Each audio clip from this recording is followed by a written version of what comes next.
Em 2 de maio de 1945, Berlim cessou os combates. A cidade foi derrotada, ocupada e reduzida a ruínas.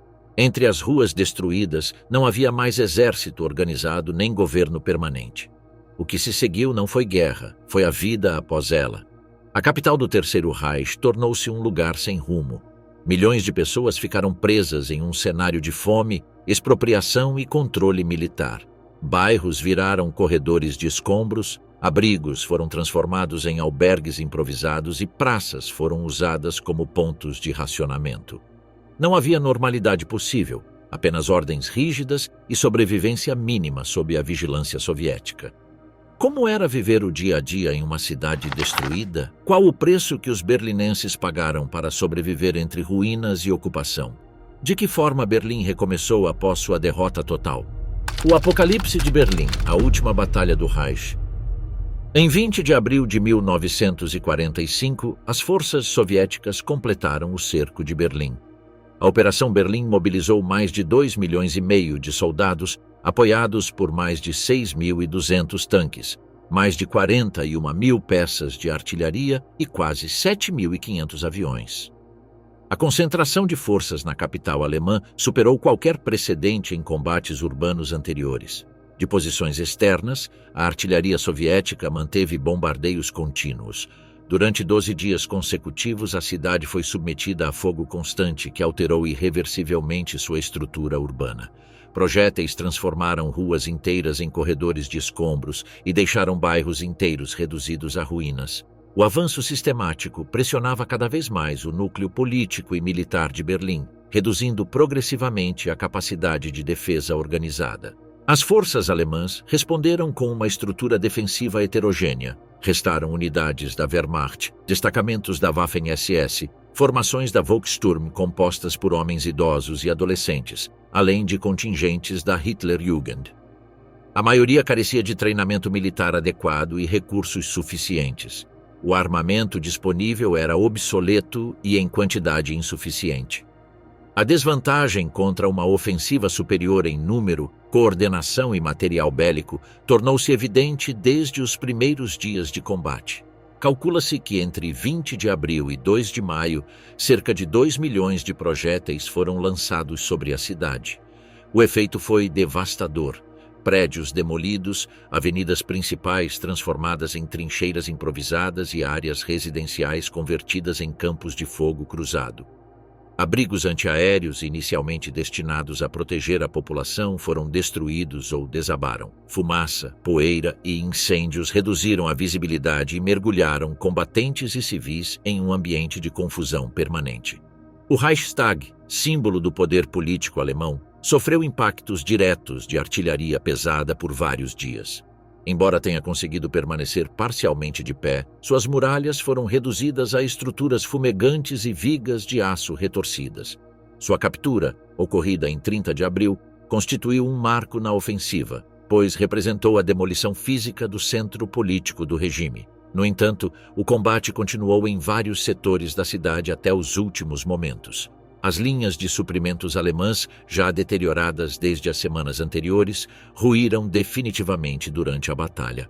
Os poucos suprimentos que chegaram esporadicamente, e as reservas militares se esgotaram nos primeiros dias de intenso combate.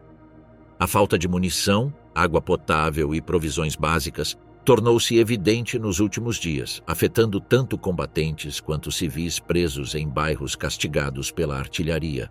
Em 30 de abril, por volta do meio-dia, Adolf Hitler cometeu suicídio em seu bunker subterrâneo. Esse fato não cessou imediatamente os confrontos, mas eliminou qualquer possibilidade de coordenação centralizada. O alto comando tentou reorganizar as defesas, embora carecesse de meios reais para sustentá-las. As tentativas de negociar a rendição parcial foram infrutíferas, pois o Exército Vermelho exigiu capitulação incondicional. A cadeia de comando alemã fragmentou-se, e as comunicações foram interrompidas a tal ponto que os mensageiros não chegaram aos seus destinos e as ordens perderam a coerência antes de chegarem às unidades.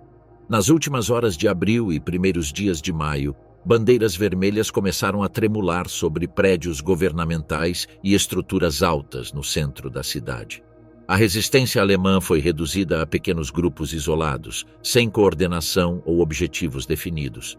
Cada reduto operou de forma independente, enquanto a ofensiva soviética avançava sem obstáculos significativos. Ao meio-dia de 2 de maio, o general alemão Helmut Weidling assinou a rendição incondicional de todas as forças em Berlim. Um exército estruturado já não existia, mas sim grupos dispersos cercados por unidades soviéticas. Às 15 horas do mesmo dia, as armas silenciaram oficialmente. Delegados soviéticos e representantes alemães formalizaram a rendição total em um ponto acordado dentro da cidade. O silêncio que se seguiu ao fim do combate revelou o estado em que a capital se encontrava. A fumaça começou a se dissipar, revelando ruas reduzidas a pilhas de escombros, fachadas destruídas e corpos sem vida. O ar carregava poeira cinzenta e resíduos metálicos, sinais da intensidade da batalha recém-concluída. A paisagem urbana havia mudado irreversivelmente. Ruas centrais como Alexanderstraße e Unter den Linden desapareceram como eixos transitáveis e se transformaram em corredores de ruínas. Os bondes haviam parado de funcionar dias antes, com trilhos retorcidos e carros destruídos. Os poucos automóveis que restaram foram encontrados amassados e abandonados entre os escombros. A infraestrutura urbana ficou inutilizada. As estações elétricas pareciam estruturas metálicas sem cabos operacionais. As redes de água e esgoto entraram em colapso. Não havia gás nem eletricidade em operação. O sistema de serviços básicos havia deixado de existir. No centro da cidade, onde se concentravam os bombardeios mais intensos, prédios residenciais foram reduzidos a pilhas de tijolos e vigas retorcidas. Torres governamentais exibiam telhados afundados e terraços destruídos. O que até poucos anos antes eram apartamentos de prestígio, tornaram-se ruínas irreconhecíveis. Não se observou nenhuma atividade civil organizada. Não havia comércio, nem transporte, nem tentativas visíveis de restabelecimento. A vida urbana desapareceu abruptamente. Os dias que se seguiram ao cessar-fogo mostraram uma cidade imóvel, sem resistência, sem administração e sem sinais de reconstrução imediata. O coração político do Terceiro Reich havia passado para as mãos soviéticas, mas nenhuma autoridade substituta havia sido instalada. A cidade permanecia suspensa entre um passado recentemente destruído e um futuro que ainda não havia começado a tomar forma. Hora zero administrativa, o mandato de Berzarin. Em 2 de maio de 1945, Berlim capitulou formalmente. No entanto, a cessação dos combates não implicou o restabelecimento automático da vida urbana. A cidade carecia de estruturas governamentais e suas instituições políticas e administrativas haviam sido destruídas ou completamente desarticuladas. O vácuo de poder foi imediatamente preenchido pelo Exército Vermelho, que assumiu o controle absoluto da capital alemã. A responsabilidade direta pela organização da nova administração coube ao general Nikolai Erastovich Berzarin, comandante do 5º Exército de Choque Soviético. Em 3 de maio, ele recebeu oficialmente a autoridade sobre Berlim e sua primeira tarefa consistiu em impor a ordem mínima em um território devastado, com milhões de habitantes sem direção administrativa. O primeiro passo de Berzarin foi dissolver todas as instituições políticas alemãs que ainda restavam. Os remanescentes do Partido Nacional Socialista, associações ligadas ao regime e comitês locais foram eliminados sem exceção. Nenhum organismo alemão podia agir de forma autônoma. Todas as iniciativas permaneciam sob autorização exclusiva do comando militar soviético. O objetivo era impedir tanto a reorganização das redes nacional-socialistas quanto o surgimento de estruturas independentes fora de controle. A medida também atingiu as forças policiais e as associações de defesa civil, que foram desarmadas e dissolvidas nos primeiros dias após a capitulação. Oficiais alemães que permaneceram em serviço durante o combate foram demitidos sem levar em conta seu nível de envolvimento com o regime anterior. Simultaneamente, foi ordenado o confisco de armas, equipamentos de radiocomunicação, veículos e câmeras fotográficas em poder de civis. A proibição estendeu-se aos receptores de rádio domésticos, com o objetivo de garantir o monopólio soviético das comunicações e do transporte. Com a segurança inicial garantida, A equipe de Berzarin estabeleceu uma hierarquia de prioridades. A primeira era o suprimento de alimentos. As reservas disponíveis em armazéns militares e depósitos abandonados foram distribuídas por meio de cozinhas coletivas e pontos de entrega improvisados em ruas e praças. Embora insuficientes, essas medidas evitaram um vácuo total nos primeiros dias após a rendição. Em segundo lugar, a assistência à saúde foi priorizada. Berlim estava saturada de feridos e doentes, enfraquecidos após meses de privações. O comando soviético ordenou a reabertura de hospitais que ainda pudessem funcionar mesmo em condições precárias. Medicamentos e material médico foram confiscados em depósitos militares e redistribuídos nessas instalações. Todo o pessoal de saúde alemão foi obrigatoriamente mobilizado para atender a população sob supervisão soviética. A terceira etapa foi a acomodação provisória de refugiados e deslocados. O comando ordenou o registro de prédios existentes e a utilização de escolas danificadas, armazéns vazios e salões públicos como abrigos improvisados. Essas soluções eram temporárias, mas ofereciam abrigo mínimo para aqueles que não tinham moradia. A limpeza dos escombros nas principais artérias constituía a próxima prioridade. Foram organizadas brigadas de limpeza compostas por civis, supervisionadas por soldados soviéticos. Com ferramentas manuais, foram abertos corredores que permitiam a passagem de veículos militares e de transporte básico. Paralelamente, foi providenciada a restauração limitada de serviços essenciais. Engenheiros soviéticos e técnicos alemães trabalharam juntos no reparo de bombas d'água e geradores elétricos. Em alguns bairros, o fornecimento reduzido de água e eletricidade foi restabelecido, com prioridade para hospitais e áreas estratégicas. A administração soviética estabeleceu um quartel-general militar central em Berlim, com departamentos responsáveis por segurança, abastecimento, saúde, habitação e transporte. Cada bairro permaneceu sob a supervisão de um representante soviético, embora alemães fossem incorporados em funções menores de registro e distribuição. Uma medida fundamental foi a implementação de cartões de racionamento. A partir de maio, foi anunciado que os alimentos seriam distribuídos de acordo com as categorias trabalhistas e sociais, com prioridade para trabalhadores essenciais e pessoas gravemente doentes. Esse sistema permaneceria em vigor nos anos seguintes. As limitações eram evidentes. A assistência médica se mostrou insuficiente, os abrigos improvisados não conseguiram acolher todos os refugiados e a remoção dos escombros avançou lentamente devido à falta de maquinário. O restabelecimento dos serviços básicos alcançou apenas parte da cidade. Apesar disso, as disposições iniciais permitiram evitar um vácuo completo de autoridade. Toques de recolher rigorosos e controles de trânsito rigorosos foram impostos. Os civis tinham que portar documentos o tempo todo, o que também facilitava sua mobilização para tarefas de limpeza e reparos. A disciplina era aplicada por meio de ordens diretas e vigilância militar constante. Maio de 1945 representou, portanto, a transição de Berlim de uma cidade devastada pela guerra para um território sob ocupação estrita. As bases da administração soviética foram imediatamente estabelecidas, embora as necessidades populacionais excedessem em muito os recursos disponíveis. O que foi estabelecido naquelas primeiras semanas não constituiu uma solução definitiva, mas apenas o início de um sistema de controle militar e reconstrução mínima. Fome e rações. A cidade que sobreviveu com o mínimo.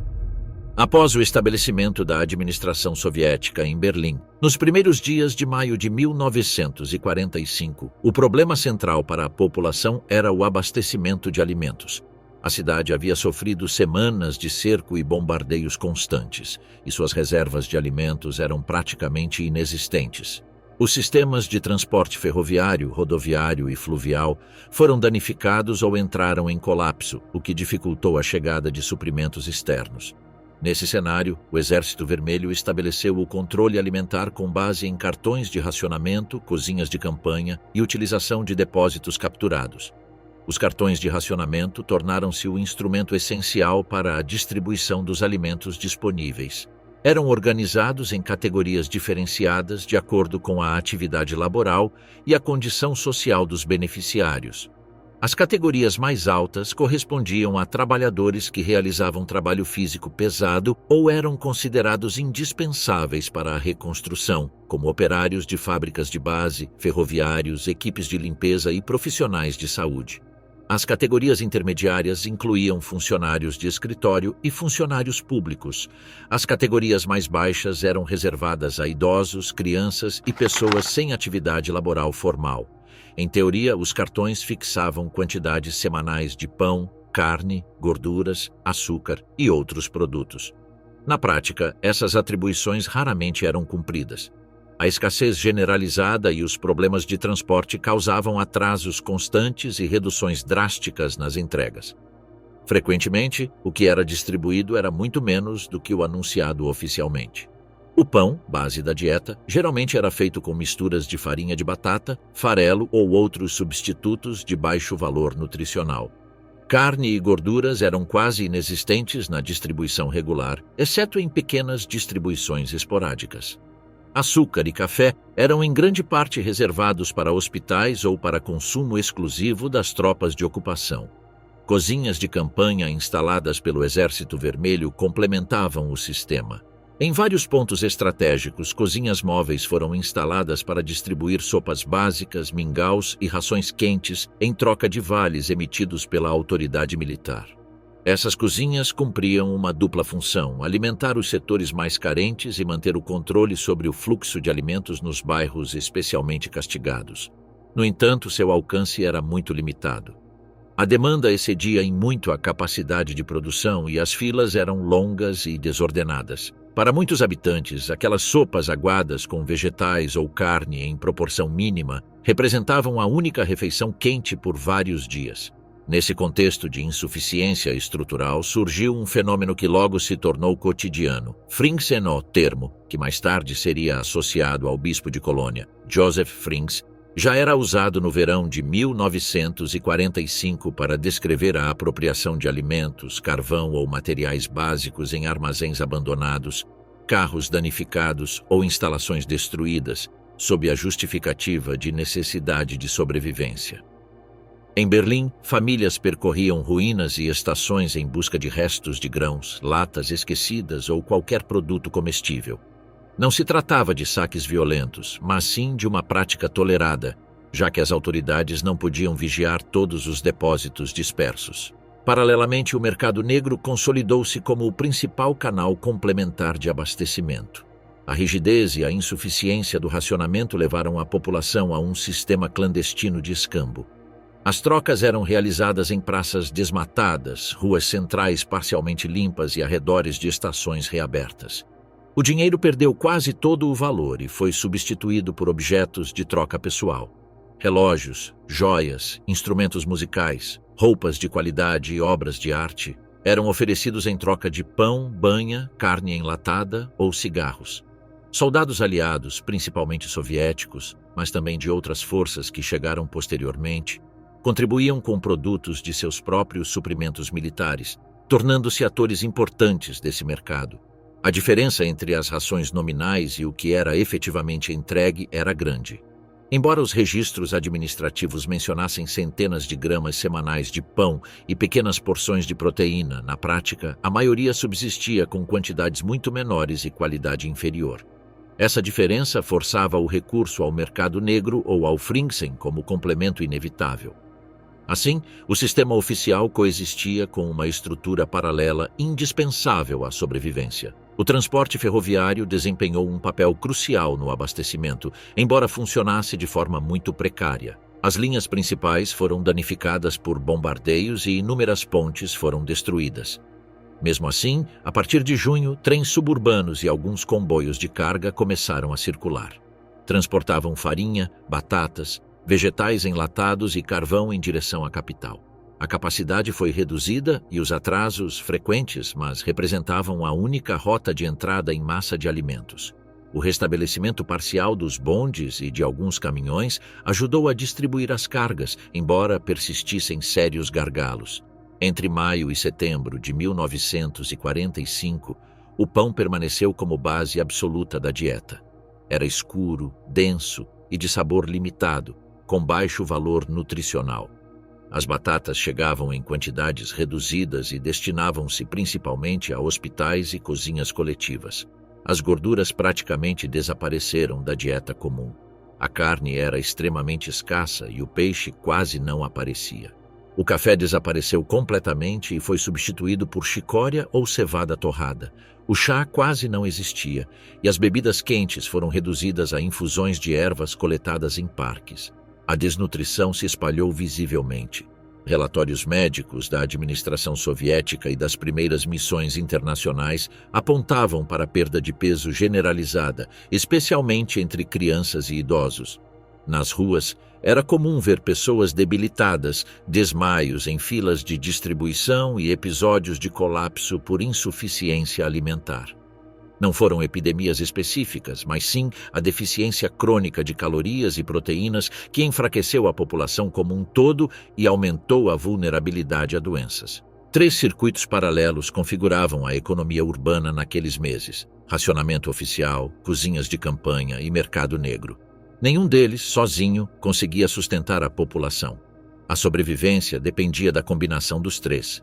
Aqueles que não possuíam objetos de valor permaneciam limitados ao sistema oficial, o que os colocava em condições críticas. Em contraste, aqueles que podiam negociar no mercado negro conseguiam complementar sua dieta, criando desigualdades notáveis nas possibilidades de alimentação. A agricultura urbana surgiu como um recurso adicional, embora de escopo reduzido. Os berlinenses foram incentivados a plantar hortaliças de ciclo rápido em terrenos baldios, parques destruídos e pátios internos. Nabos, cenouras, repolhos e alfaces cresciam em terrenos improvisados. Embora a produção fosse mínima, ajudava a diversificar a dieta nos meses de verão. O controle soviético sobre o mercado negro era irregular. Às vezes eram realizados ataques a mercados visíveis ou de grande porte, mas na maioria dos casos isso era tolerado, consciente de que o sistema oficial não seria capaz de sustentar a população por si só. Uma repressão rigorosa teria agravado a miséria geral. Portanto, as autoridades intervinham seletivamente, usando-a mais como ferramenta de controle político do que como política econômica. No verão de 1945, a vida cotidiana em Berlim estruturava-se em torno de filas intermináveis, cozinhas coletivas, escambos improvisados e hortas urbanas em ruínas. A fome era o elemento dominante da existência cotidiana, e as soluções disponíveis não conseguiam atender às necessidades mínimas. A cidade vivia um período de declínio econômico e alimentar, sem perspectivas imediatas de melhora, enquanto a ocupação soviética buscava consolidar seu controle em meio a um panorama de escassez generalizada. Saques e violência, a lei do caos em Berlim. A entrada do Exército Vermelho em Berlim significou não apenas ocupação militar, mas também o surgimento de múltiplas formas de violência contra a população civil. Desde os primeiros dias após a capitulação, foram registrados saques, agressões sexuais e atos criminosos cometidos por indivíduos ou grupos sob o pretexto de ausência de autoridade. O período entre maio e o verão de 1945 foi caracterizado por violência difusa, tolerada em muitos casos pelo comando soviético e reprimida apenas irregularmente. A pilhagem foi uma das expressões iniciais dessa violência. Manifestou-se em diferentes níveis. A pilhagem militar organizada contava com autorização tácita ou explícita de unidades soviéticas para enviar à União Soviética bens considerados espólio de guerra. Foram estabelecidas cotas oficiais de até 5 quilos por soldado, o que incentivava o confisco de relógios, roupas, utensílios domésticos, eletrodomésticos e objetos de valor. Esses embarques eram feitos por meio de transporte militar com documentação administrativa e comboios especificamente destinados ao transporte de mercadorias em direção ao território soviético. Saques espontâneos envolveram soldados individuais que invadiram casas, empresas e armazéns, levando roupas, alimentos ou álcool. Mesmo quando as moradias foram destruídas ou abandonadas, arrombamentos violentos ocorreram na presença de famílias. Portas arrombadas, móveis destruídos e moradores forçados a entregar pertences sob ameaças de armas foram documentados. Saques civis secundários ocorreram após a retirada das tropas de certas áreas. A população alemã aproveitou a ausência de autoridade para se apropriar de mercadorias em empresas, depósitos e casas vazias. Nesse nível, a violência era menor, com predominância da apropriação de recursos abandonados. Os padrões de saques variavam de acordo com os bairros. No centro, em setores como Mitte, Tiergarten e Charlottenburg, o principal alvo eram objetos de luxo, obras de arte, instrumentos musicais, máquinas de escrever, joias e relógios de qualidade.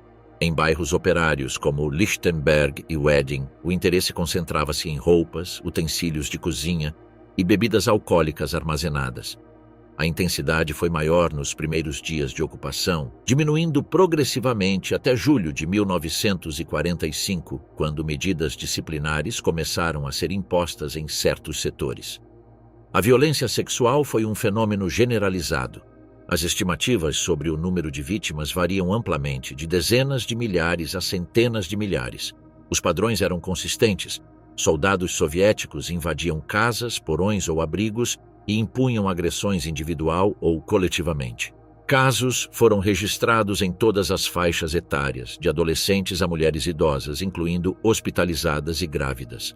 Relatórios médicos de maio e junho de 1945 apontaram um aumento acentuado nas infecções sexualmente transmissíveis, gestações forçadas e complicações decorrentes de abortos praticados em condições precárias. A violência sexual era por vezes acompanhada de espancamentos, ameaças com armas e destruição de propriedade. Alguns depoimentos médicos coletaram casos de vítimas que sofreram agressões repetidas durante dias consecutivos. Inúmeros suicídios relacionados a essas situações também foram documentados, com registros hospitalares de intoxicações, enforcamentos e ferimentos auto-infligidos. Bairros do leste e nordeste, como Friedrichshain, Lichtenberg e Pankow, registraram os maiores números nos primeiros dias.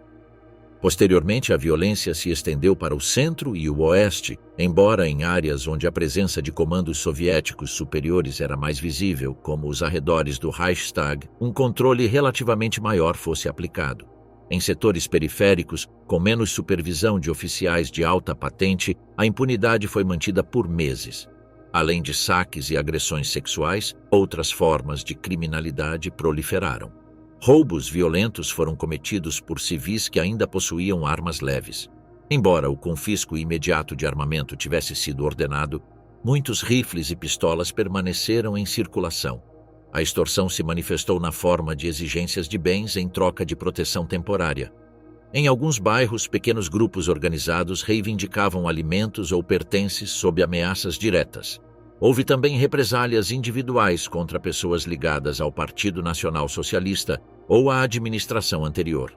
Entre elas, linchamentos espontâneos e execuções sumárias. Locais de trânsito, como estações ferroviárias em processo de reabertura e mercados improvisados, tornaram-se focos de roubos e agressões. Até mesmo pontos de distribuição de alimentos foram palco de crimes devido à concentração de pessoas. O alto comando do Exército Vermelho estava ciente dos excessos, mas sua reação inicial foi ambivalente. Entre maio e junho, predominou a tolerância implícita, baseada na ideia de que os soldados tinham o direito de se vingar por anos de ocupação alemã em território soviético. Essa visão foi mencionada em reuniões internas e em depoimentos posteriores de comandos soviéticos. Presumia-se que as tropas que haviam sofrido devastações alemãs poderiam agir com certa liberdade. Quando a violência começou a colocar em risco a estabilidade administrativa, medidas disciplinares graduais foram introduzidas. Patrulhas militares foram organizadas em alguns bairros e foram realizadas prisões de soldados envolvidos em saques flagrantes ou agressões sexuais com testemunhas presentes.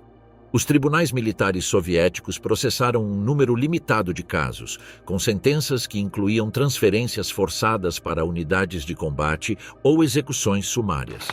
No entanto, a aplicação era irregular e dependia da iniciativa de cada comandante. Em bairros com maior presença de comandos superiores, a disciplina era mais rigorosa e a violência diminuía. Em setores periféricos, com menos supervisão, a impunidade persistia. Hospitais do leste de Berlim registravam internações de mulheres com ferimentos internos graves e complicações decorrentes de agressões sexuais. Relatos mencionavam múltiplos estupros e abortos praticados em condições precárias, que resultavam em infecções e hemorragias. Em alguns bairros, denúncias de saques foram apresentadas às autoridades locais, embora muitas vezes não recebessem resposta. Em Charlottenburg, foram documentados desaparecimentos de relógios, bicicletas e máquinas de costura. Em Prenzlauer Berg, foram relatados estupros coletivos em porões e abrigos durante as 2 primeiras semanas de maio. Em Friedrichshain, houve incêndios em casas saqueadas que forçaram deslocamentos internos. A criminalidade não era exclusiva dos soldados soviéticos. Nos bairros ocidentais, antes da chegada de britânicos e americanos, foram registrados roubos e agressões cometidos por civis alemães armados com equipamentos militares. Isso evidenciou que o vácuo de autoridade gerou um ambiente de violência generalizada com múltiplos atores. Por volta do verão de 1945, os saques e as agressões sexuais diminuíram de intensidade, embora não tenham desaparecido. O estabelecimento progressivo de uma administração mais organizada, a chegada de autoridades aliadas ocidentais aos seus setores e o início de uma polícia alemã rudimentar sob supervisão contribuíram para a redução parcial da maioria dos crimes visíveis. No entanto, os traços daqueles meses iniciais permaneceram marcados no cotidiano da cidade, configurando um ambiente em que o controle militar coexistia com uma insegurança latente que ainda não havia se dissipado. Cadáveres e túmulos, a praga oculta entre as ruínas. Ao final da Batalha de Berlim, a cidade estava repleta de cadáveres. Entre 20 de abril e 2 de maio, mais de 20.000 civis e dezenas de milhares de soldados, tanto alemães quanto soviéticos, morreram. A maioria dos corpos jazia nas ruas, em porões desabados ou sob montanhas de escombros. A prioridade imediata após a rendição era removê-los, tanto por questões de higiene quanto para evitar a decomposição em massa em um ambiente densamente povoado. Desde os primeiros dias de maio, o comando soviético estabeleceu uma separação estrita entre civis e militares. Soldados do Exército Vermelho foram enterrados em cemitérios improvisados, marcados com estacas e bandeiras vermelhas, enquanto os corpos alemães foram depositados em valas comuns diferenciadas. Civis foram enterrados em parques destruídos, terrenos baldios e esplanadas sem registros completos. Em distritos como Treptow e Weissensee, foram cavadas trincheiras que recebiam dezenas de corpos todos os dias. O trabalho era realizado por brigadas de prisioneiros de guerra alemães e vizinhos sob supervisão militar. Em setores como Charlottenburg, os cadáveres eram transportados em carrinhos de mão improvisados e depositados temporariamente em pátios de escolas antes de serem transferidos para sepulturas definitivas. O ritmo era insuficiente diante da magnitude do problema. Semanas após o fim da batalha, corpos ainda podiam ser vistos em ruas secundárias e sob prédios desabados. A falta de maquinário forçou a dependência do trabalho manual, o que atrasou a limpeza. A diferença no tratamento dispensado aos mortos também respondia a motivos de propaganda. Os cemitérios provisórios soviéticos eram mantidos com cruzes ou estelas que identificavam os mortos, enquanto os túmulos alemães geralmente não tinham sinalização. Isso complicou posteriormente a localização das famílias e qualquer tentativa de repatriação. A permanência de cadáveres em espaços urbanos gerou uma grave crise ambiental. O mau cheiro era perceptível em toda a cidade durante semanas. A água de poços e encanamentos estava contaminada por infiltrações de corpos enterrados superficialmente. Em porões inundados, centenas de cadáveres permaneciam em avançado estado de putrefação, impossíveis de remover imediatamente. A decomposição em espaços fechados favorecia a proliferação maciça de ratos, moscas e outros vetores de doenças, especialmente em bairros como Wedding e Prenzlauer Berg.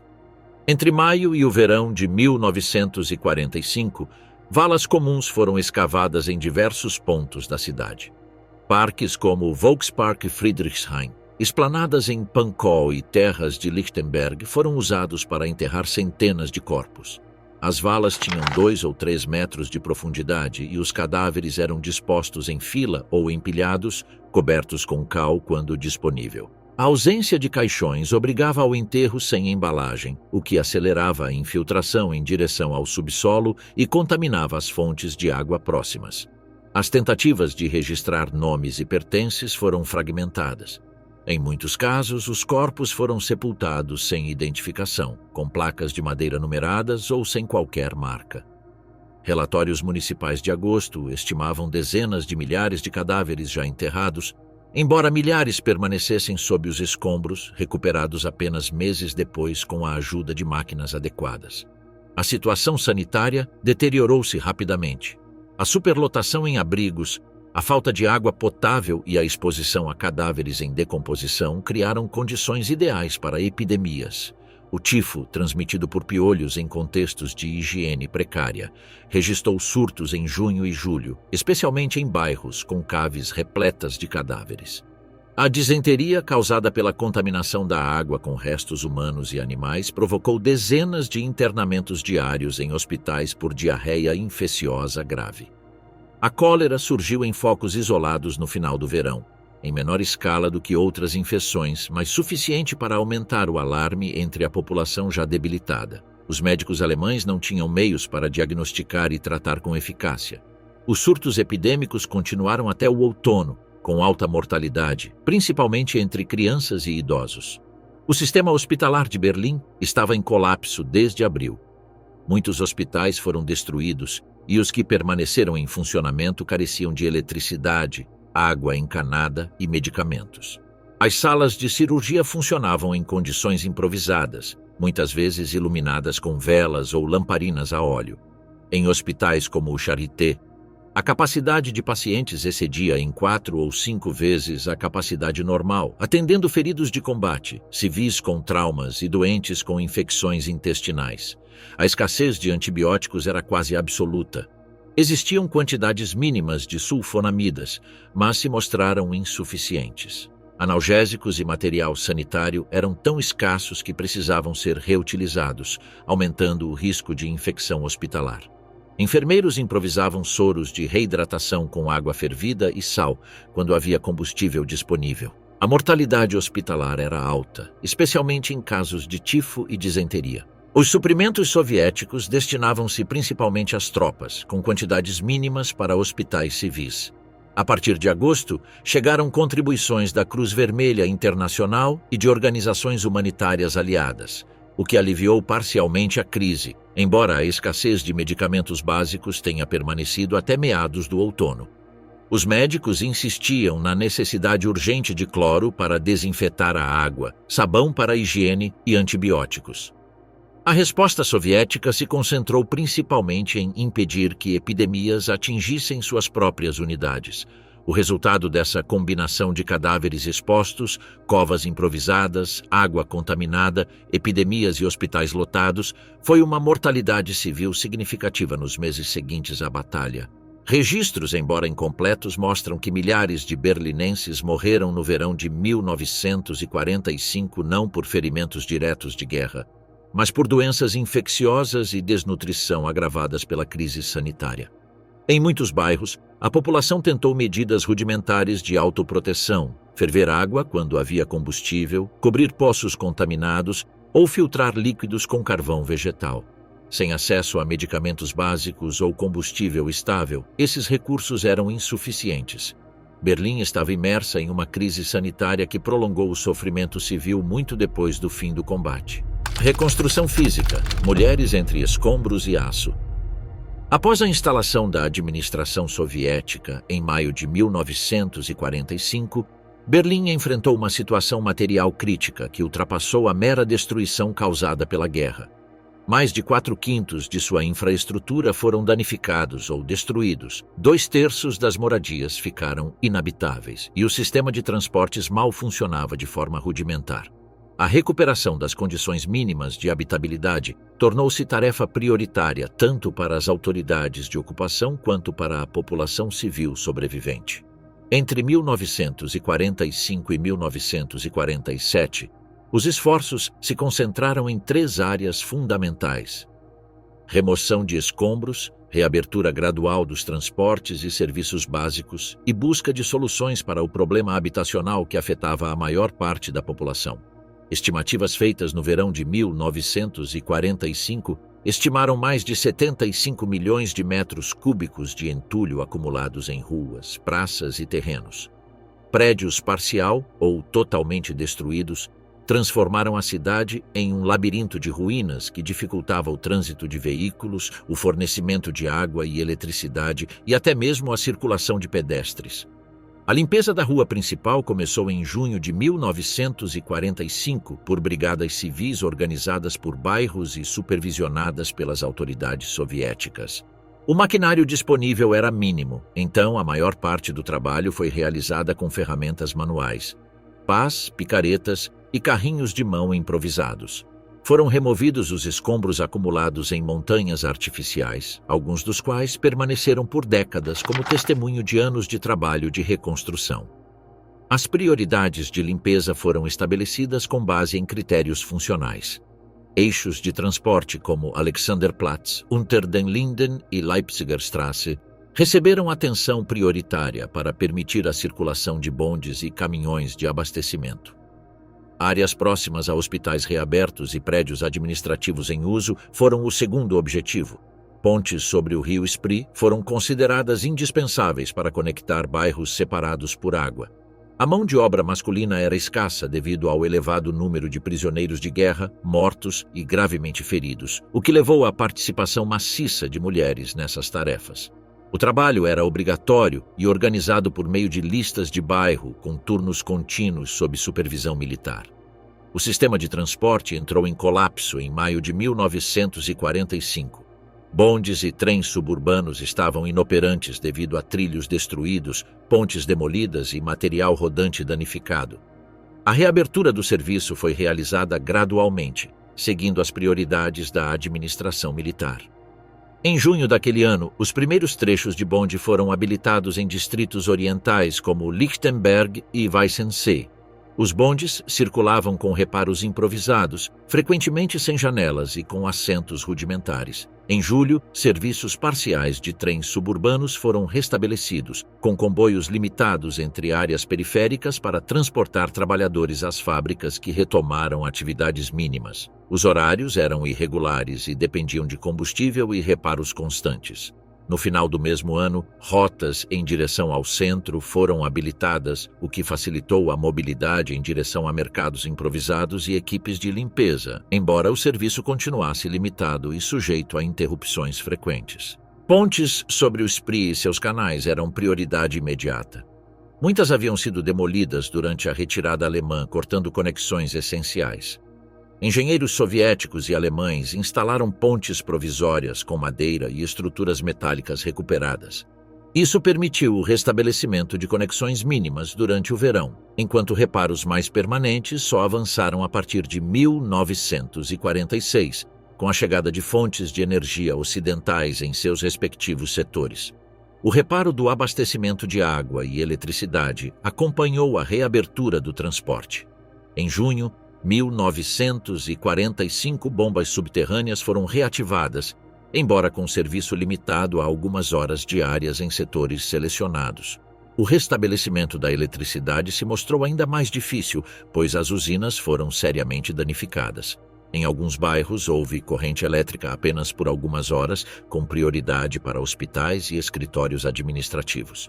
Em 1946, foram instalados transformadores provisórios, que expandiram parcialmente o serviço, embora este tenha permanecido restrito por anos.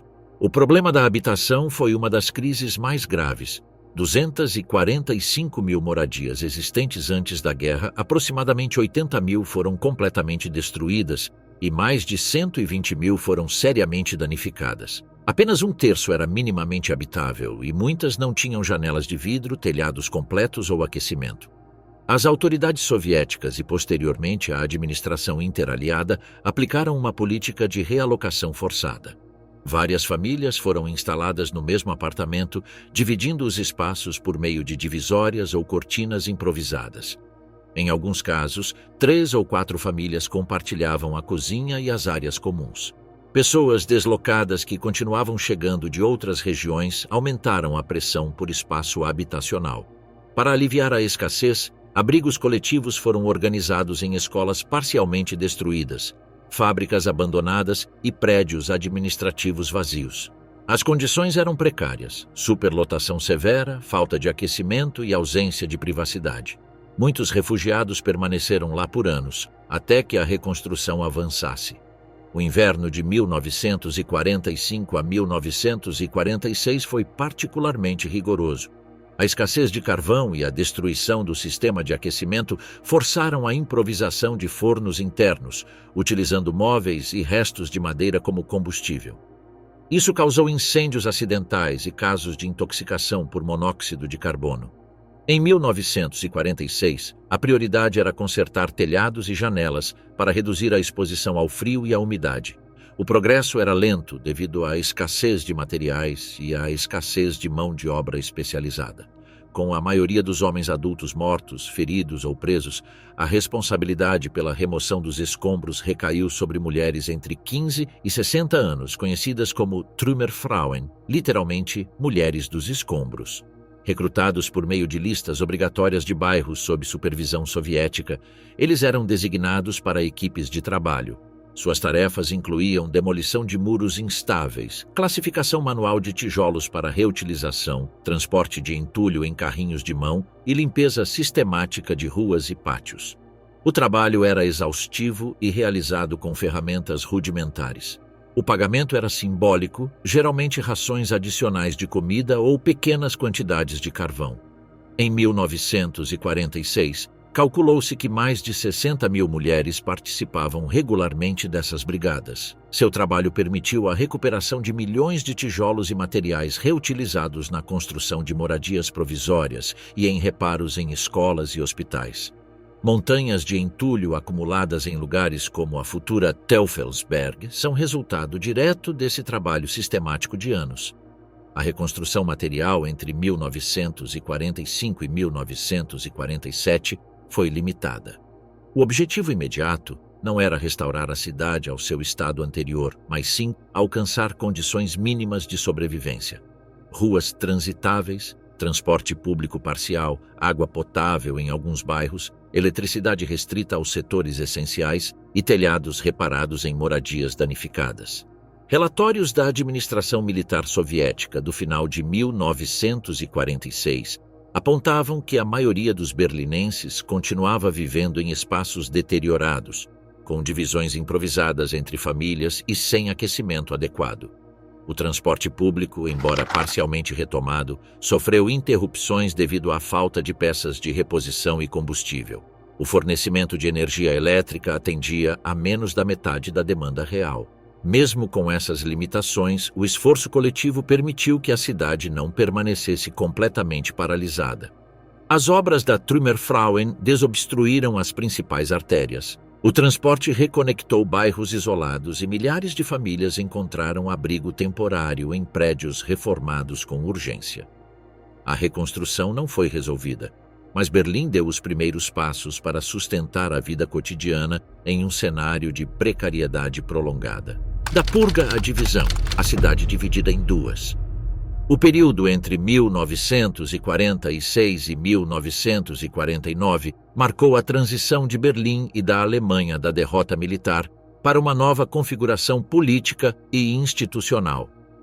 A desnazificação aplicada de forma desigual pelas potências ocupantes, a criação do Conselho de Controle Aliado, as decisões da Conferência de Potsdam e os crescentes atritos entre as potências resultaram na separação funcional das zonas de ocupação e na definição de um status especial para a cidade. A desnazificação foi concebida como um processo sistemático para eliminar toda a influência do Partido Nacional Socialista na vida pública. O Conselho de Controle Aliado estabeleceu 5 categorias: culpados principais, que incluíam altos líderes do partido e do Estado, bem como os responsáveis por crimes de guerra; incriminados, entre eles quadros intermediários e oficiais da SS; culpados menores, vinculados a cargos secundários; simpatizantes, filiados sem funções relevantes; e exonerados, cidadãos livres de suspeita. A aplicação variou de acordo com as zonas. Na zona soviética foi implementada de forma rápida e radical, com a demissão de praticamente todos os funcionários ligados ao regime anterior, de juízes a professores e policiais. Nas zonas controladas pelos Estados Unidos, Reino Unido e França, o processo foi mais gradual e pragmático, pois a escassez de pessoal qualificado forçou a reintegração de indivíduos classificados como culpados menores ou simpatizantes em cargos técnicos indispensáveis. Nas zonas ocidentais, a desnazificação era aplicada através de tribunais especiais chamados câmaras de arbitragem, que avaliou formulários chamados questionário que todos os adultos tinham que preencher com detalhes sobre sua trajetória política, trabalhista e militar. Em Berlim, a demissão de milhares de funcionários públicos em 1946 causou uma grave escassez de pessoal em setores essenciais como educação e justiça. Muitos foram substituídos por pessoas com formação insuficiente, consideradas, no entanto, politicamente confiáveis. Por volta de 1948, alguns profissionais anteriormente afastados foram reintegrados. O Conselho de Controle Aliado, criado em junho de 1945, com sede em Berlim, era composto por representantes dos Estados Unidos, União Soviética, Reino Unido e, a partir do final do mesmo ano, da França. Cada comandante militar tinha direito de veto, o que transformou o organismo em um espaço de negociação permanente e frequentemente bloqueado. Emitiu diretrizes sobre a desmilitarização completa da Alemanha, a dissolução do Partido Nazista e o controle de indústrias estratégicas.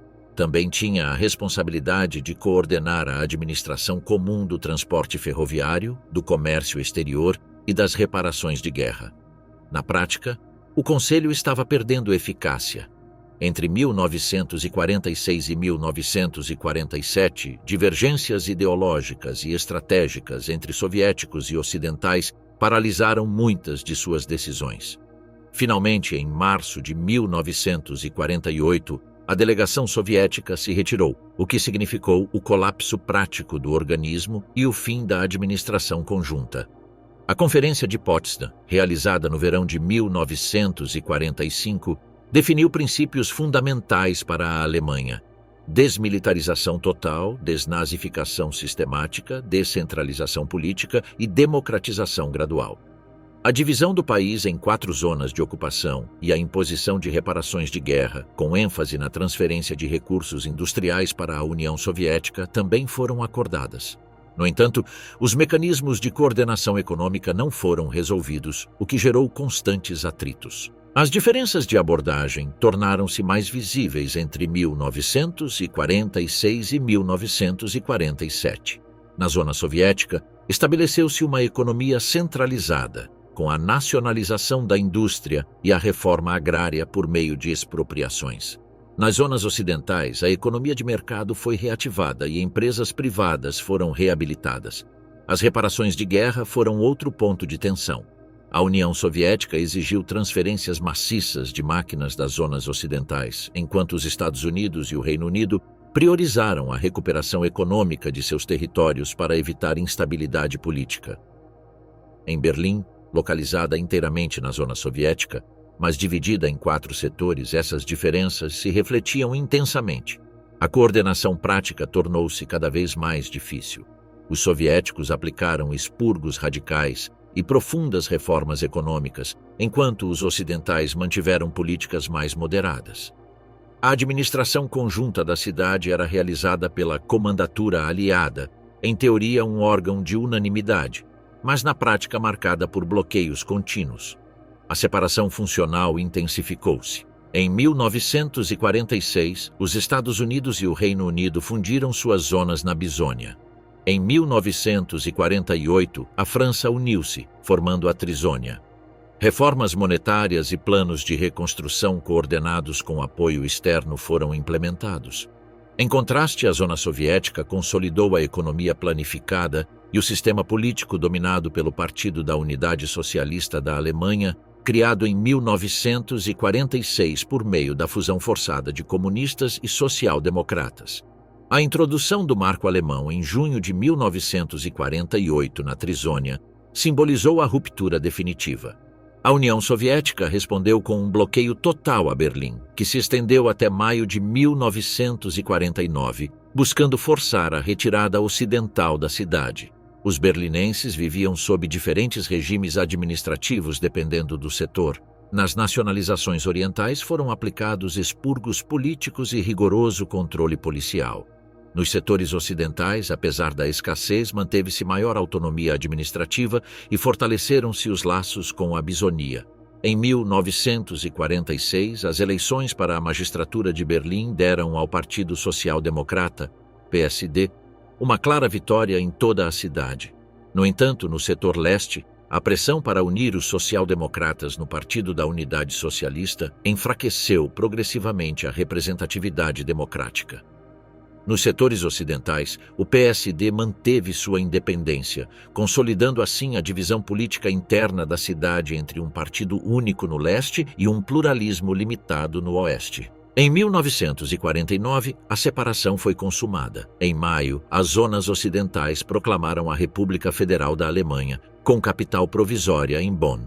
Em outubro, a zona soviética respondeu com a criação da República Democrática Alemã, com capital em Berlim Oriental. Berlim, formalmente ainda sob estatuto de ocupação interaliada, tornou-se o epicentro físico e simbólico da divisão alemã.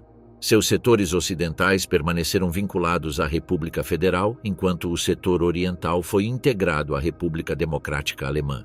A cidade já estava dividida em dois projetos irreconciliáveis, embora o muro que mais tarde a separaria fisicamente ainda não existisse.